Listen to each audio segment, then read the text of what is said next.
So this guy wrote a book called Drive, Scraping By in Uber's America, one ride at a time. And it could be, I mean, America, it could be Canada, it could be Mexico, it could be any. It's basically one trip at a time. Drivers are barely getting by. And I want to get the book. In fact, I hope the person who wrote the book comes across this video, and I'd like to interview you, right? I'm going to go out and buy the book. It says an Uber driver made just $80 in 1 week, and the uncertainty eats away at you. So imagine putting in crazy hours or just hours, and you're making $80 in a week. You just, okay, what am I going to make in week 2? What am I going to make in week 3? Maybe it goes up to $600-700 the next week.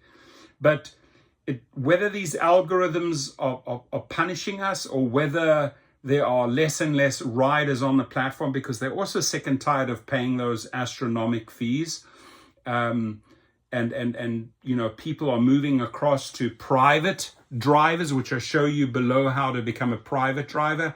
I do feel that a lot of Uber and Lyft drivers are transitioning into become private drivers, and they take those Uber and Lyft clients with them. Why? Because they're making 100%, and suddenly Uber drivers are finding themselves in a position that, oh my gosh, I just made $80 in that 1 week. So here he says you're forced to work long hours at odd times and to rely on bonuses and tips and surge payments to earn a decent hourly wage. The uncertainty eats away at you. Most people know very little about the Uber drivers who take them to work, school, and wherever else they need to go. And dear rider, dear passenger, learn a little bit more about your driver.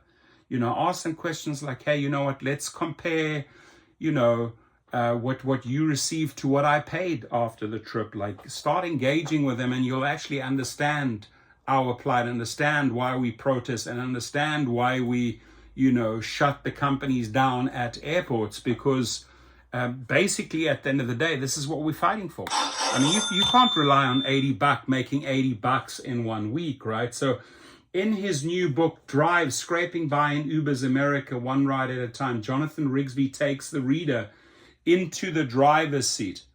Despite Rigsby working as a crime intelligence analyst for the state of Florida, he doesn't earn enough to pay his bills, take care of his son, and save for his family's future. When he and his wife divorced, he was earning less than $25,000 a year after taxes, alimony, child support, and other debt payments. In 2016, he decided to turn to ride sharing to make extra money. He eventually wrote his memoir about all that followed.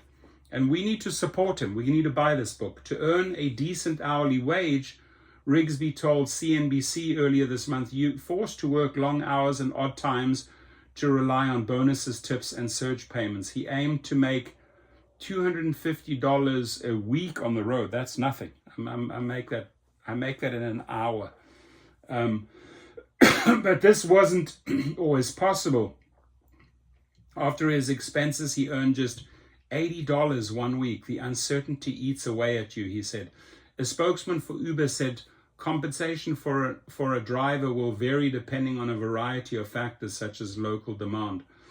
And you know, if the local demand is no longer there, if the local demand is actually going over to private drivers, you need to learn how to become a private driver. I'm telling you right now, it's the way to go. This is where the people are moving to. They're getting their own driver at a better rate, and you're creating a win-win situation. The median Uber driver in the United States is earning more than $30 per active hour, which is BS, says Uber, right? And the flexibility to work whenever and wherever they want is a core reason why many drivers turn to Uber. So if they are earning $30 per active hour, why are you pushing out messengers in San Francisco and Los Angeles that you can earn $22 an hour, tips, etc. included, surges, bonuses included? So to the media, it's one lie. Reality is a completely different story, my friends. They are still pushing the $30 lie.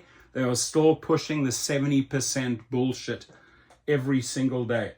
And they're relentless. So Annie Nova, you eventually decided to drive for Uber. even though you had a job with the Florida government? Can you talk about why you made that decision? After my divorce, I had to learn to juggle a lot of new expenses with fewer resources. A lot of rideshare drivers are living in similar circumstances to what I experienced. What was the most you made in a single week and the least? Halloween is without doubt the most profitable time for Uber drivers. People will come from as far as Miami to party in Tallahassee because it's cheaper. On top of my day job, I probably drove for 30 hours and made $700. That's not much. That's not money, my friends. Then there's a period just after the students graduate and before summer classes start when the town is empty.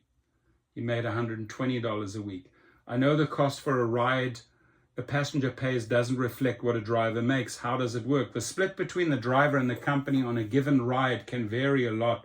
Sometimes you give someone a ride and find out that the company is taking 50% of the ride. 50%, my friend. How about trying 60, 70% right now? Sometimes the driver makes 80% of the ride.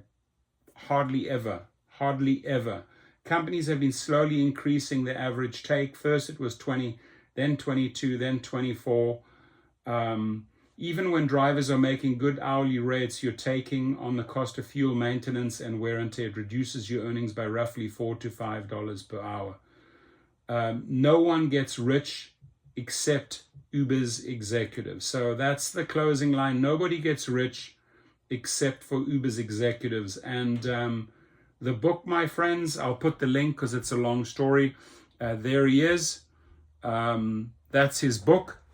And we'll put the link below. I hope you support him. And please come on my show. Let's push your book and let's get you more sales. Let's make you more money, because that $120 to $700 you're talking about per week, that ain't money, my friend. I hope you sell 1 million of those. Your comments, please.